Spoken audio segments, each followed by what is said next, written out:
What's the crack, everybody? Welcome back to the channel. Cards Everywhere here, bringing you another weekly league deck profile. I've decided to go with the Raging Rivers today, as they've gotten some buffs recently, and I think they're quite viable at the moment. So I'll give you a quick rundown of this version, and we'll jump into a game.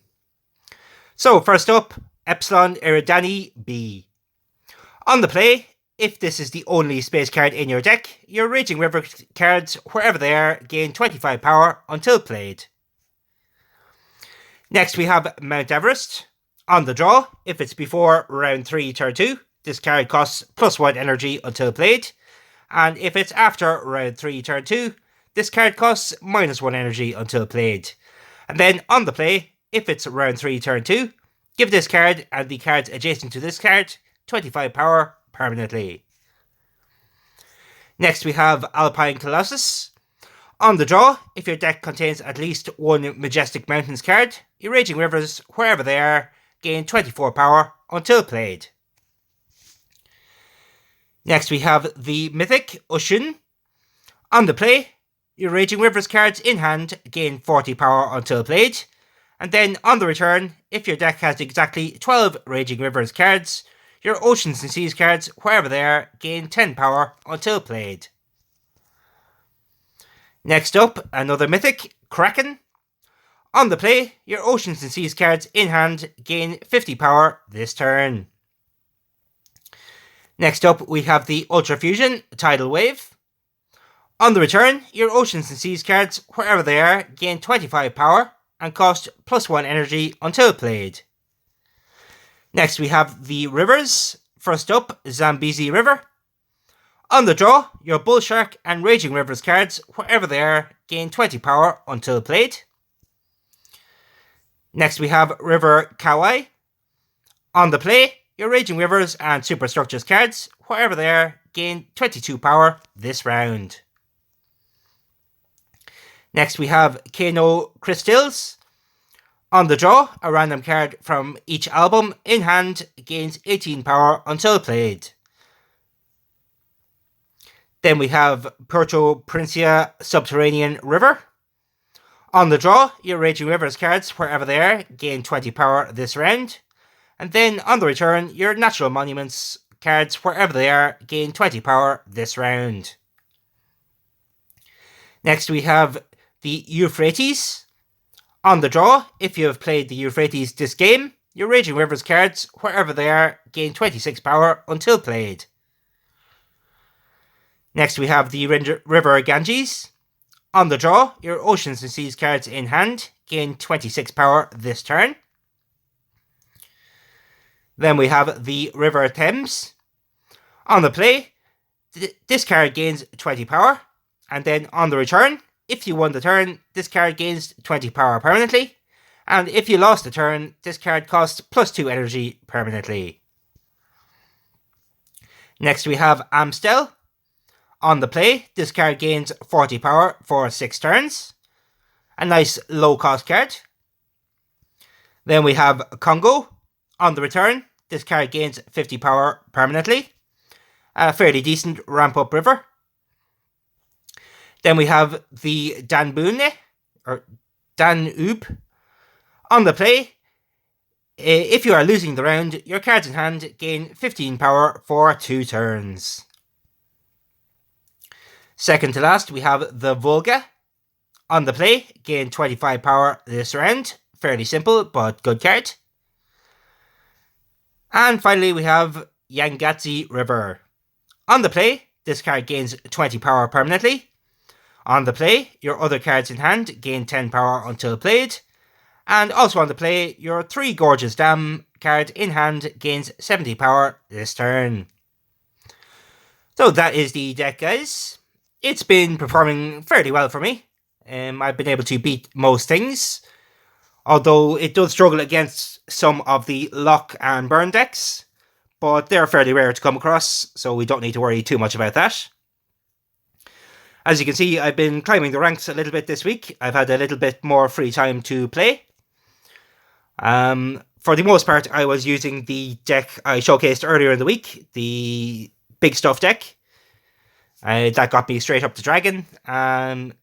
now I'm just experimenting with a few different decks, and I've gone quite fond of this one. So we'll see what we can do with it.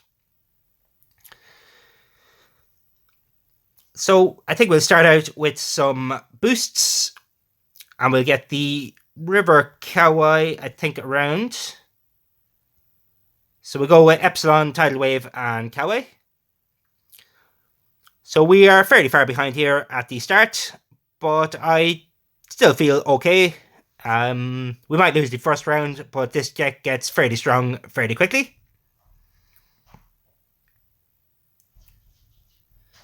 So I think we'll go with the Kraken in the middle. I think we're going to try and win this round. So we get... I suppose we'll get the Zambezi around for a 5-17. That is enough to catch up a little bit. We're actually slightly in the lead now. And since we won the turn, the River Thames will get the permanent 20 boost. And I think we'll do the same with the Ushin in the middle here. We'll go with the Yangetsi, and I suppose we'll go with the strongest, I think. So we'll go with the Cano Crystallis. So it doesn't... looks like we did get to win the first round here, which is fairly good. So that puts us in a good position for the rest of the game here.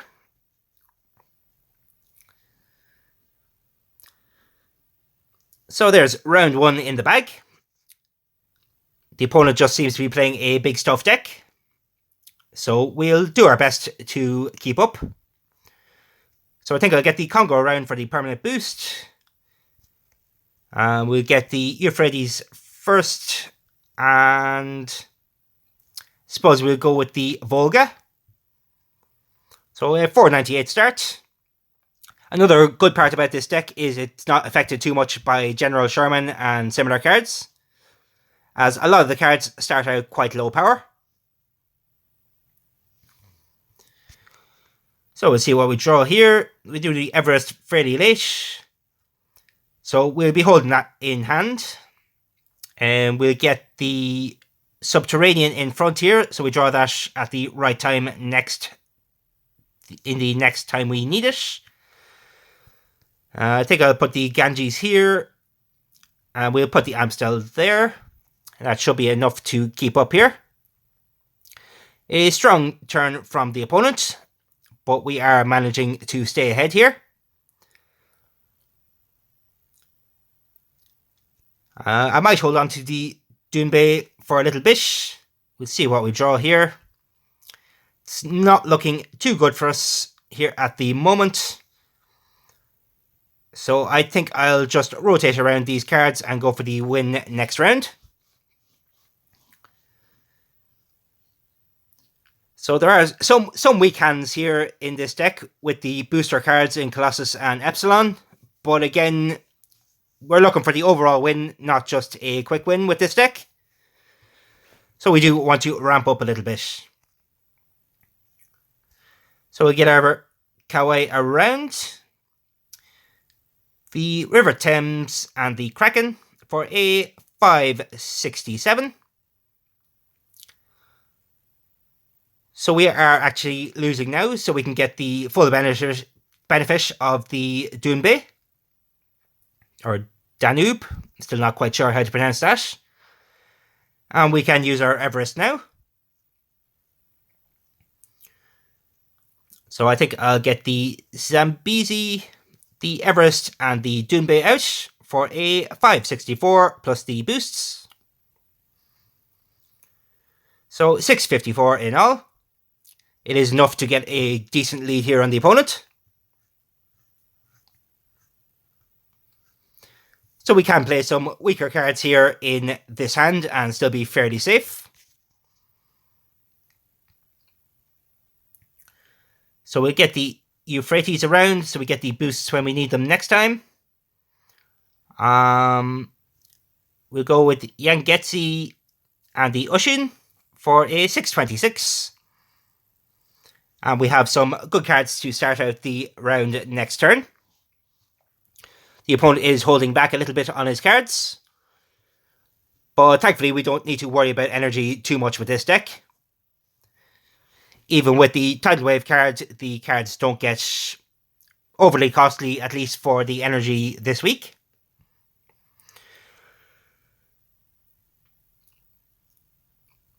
So we definitely want to get Ganges around.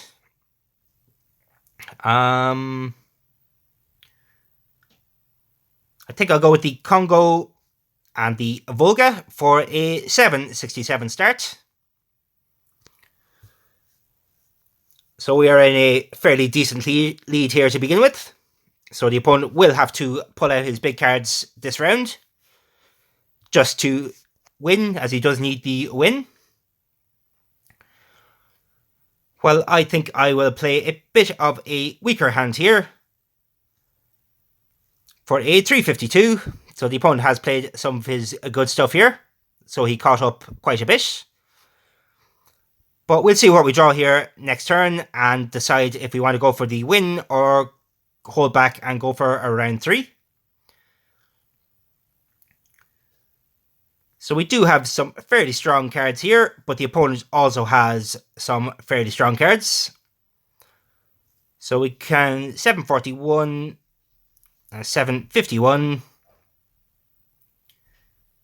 I think I will try and go for the win here with the 751. And I do believe it was enough. So there we have it, folks. I think I'll leave it there. As you can see, the deck certainly can hit some big numbers towards the end of the game. So I do encourage you to check it out. I will leave the deck code in the description. And don't forget to let me know what you think of the deck. And I will catch you next week. Hope you did enjoy. I'll see you later, guys. Cards everywhere, out.